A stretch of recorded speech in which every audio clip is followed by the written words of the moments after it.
Hello friends, welcome to your channel, your own channel, A Road to History। आज फिर से कुछ दूसरे टर्म्स को लेकर, कुछ नए नए टर्म्स को लेकर मैं आया हूँ आपके सामने, जो आपके लिए इम्पॉर्टेंट है, जो आपको फ़ायदा जिससे होगा। जैसे पहला टर्म है नाडू वगाए। नाडू वगाए जो शब्द है वो नाडू स्तर का जो प्रशासनिक पदाधिकारी होता था उसके लिए ये शब्द उपयोग में लाया जाता था। फिर एक दूसरा शब्द है नौरोज।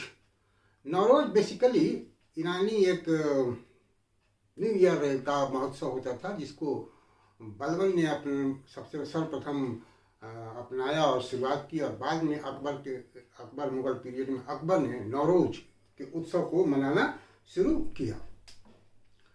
फिर नाना देशी। नाना देशी एक बहुत इंपॉर्टेंट शब्द है जो चोल काल में इस शब्द का उपयोग होता था।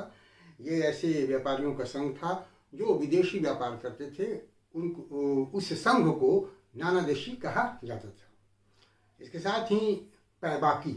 पैबाकी लैंड, यह एक भूमि का प्रकार है जो ना खालसा जमीन के अंतर्गत आता है और ना जागीर के अंतर्गत आता है, बल्कि एक रिजर्व लैंड होता था जिसको आवश्यकता पड़ने पर हस्तांतरित किया जाता था विभिन्न जरूरतों के लिए। उसको हम पैबाकी कहते हैं। फिर एक शब्द है पेरुन दनम। पेरुन दनम यह एक चोल साम्राज्य के अंतर्गत उच्च पदाधिकारी होता था, उसको पेरुन दनम कहते थे। फिर पाबोश। पाबोश का अर्थ होता है पैरों को चूमना। इसको बलबन ने अपने राज दरबार में इसकी शुरुआत की थी और माना यह जाता है कि ये परंपरा जो है वो ईरान से आई थी, ईरान से उसने अपनाया था इस परंपरा को। एक और शब्द है फवाजिल। फवाजिल ये इक्तादारी व्यवस्था में जो अधिशेष लगान होता था जिसको केंद्रीय राजकोष में जमा किया जाता था, उसको हम फवाजिल कहते हैं। फिर एक शब्द है भंडारा वाला। ये विजयनगर साम्राज्य में इस शब्द का उपयोग होता था। जो राजा के अधीन, उसके अधीनस्थ भूमि होती थी, उसको भंडारा वाला कहा जाता था। फिर एक शब्द है विश्वा।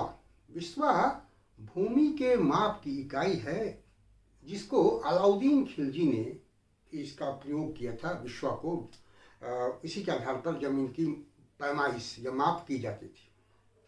फिर एक शब्द है ब्रह्मदेव। ब्रह्मदेव ब्राह्मणों को जो दान में गांव दी जाती थी उस गांव को ब्रह्मदेव कहा जाता था। एक और बड़ा महत्वपूर्ण शब्द है फर्रे इजदी। फर्रे इजदी शब्द का उपयोग अबुल फजल ने किया था। इसका अर्थ होता है दैवी प्रकाश, और यह जो राजत्व का सिद्धांत उसने दिया उस सिद्धांत के अंतर्गत ही फर्रे इजदी का उपयोग उसने किया। उसका मानना था कि जो बादशाह होता है वो एक दैवी प्रकाश उसमें मिलती है और वो उसी के हिसाब से काम करता है। तो जो राजत्व का सिद्धांत की व्याख्या उसने की, उसी में फर्रे इजदी टर्म को उद्घाटित किया उसने और उसको विश्लेषित किया था। तो आज के इस वीडियो में इतना ही। उम्मीद है कि आपको अच्छा लगेगा। अच्छा लगे तो आप इसको देखें, अपने दोस्तों को सजेस्ट करें, मेरे चैनल को सब्सक्राइब करें। और I need maximum views and maximum subscription. I need your support, please support me. मैं फिर से कुछ नए शब्दों के साथ और कुछ नए नए टॉपिक्स के साथ आपके सामने उपस्थित होऊंगा। Thank you for watching me. See you again with a new video.